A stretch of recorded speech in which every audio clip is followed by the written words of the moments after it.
akala siguro yun ng kampo ni Sara Duterte na yung SC ay Sara's Court, na pwede nila lagi na lang tatakbuhan para pagtakpan ng kanilang kaduwagan at para umiwas at pagtakas sa pananagutan. Hindi naman ganon ang Supreme Court. I'm sure naman this time around they will exercise some level of judicial restraint. Maikukonsiderang positibo ng ilang kongresista ang direktiba ng Korte Suprema sa House of Representatives na magkomentaryo sa inihaing petisyon ni na Attorney Israelito Torion at Vice President Sara Duterte laban sa impeachment proceedings ng Kamara. Para sa kanila, malaking bagay na ito dahil walang Temporary Restraining Order o TRO at nangangahulugang tuloy ang pagdinig sa mga reklamong impeachment laban sa Vice Presidente.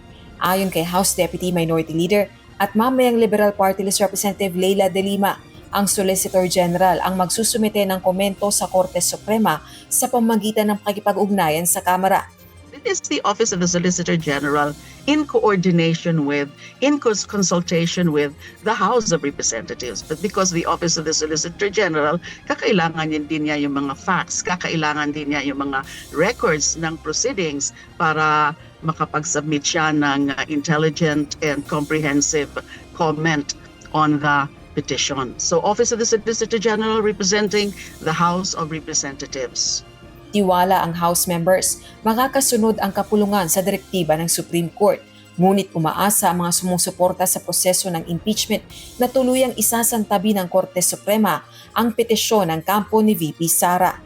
Sa tingin natin dapat ibasura ng Korte Suprema itong petisyon na ito at nakita naman natin kung gaano napakahigpit din sa pagsunod sa rules of procedures ng impeachment proceedings itong House Committee on Justice. This is definitely a small win, kaya we welcome this as a positive development.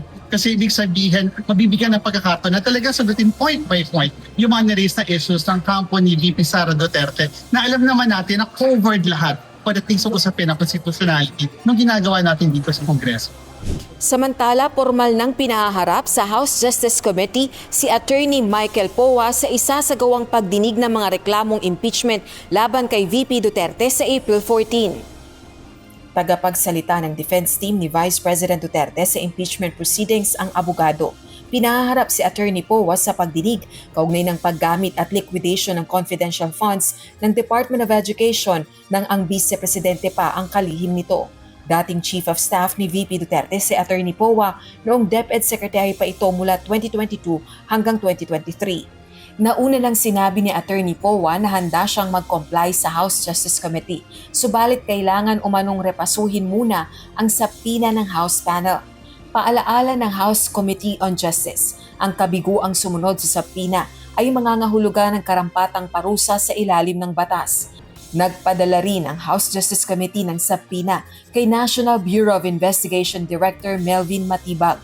Inaatasan nitong humarap sa hearing at isumite ang certified copies ng lahat ng records at documents ng NBI kaugnay ng ginawa nitong investigasyon sa umano'y matinding pagbabanta ng Vice Presidente sa Pangulo, unang ginang at dating House Speaker.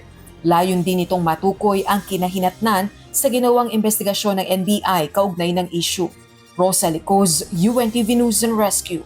Diyos ang aming sandigan, serbisyo publiko ang aming pinahahalagahan.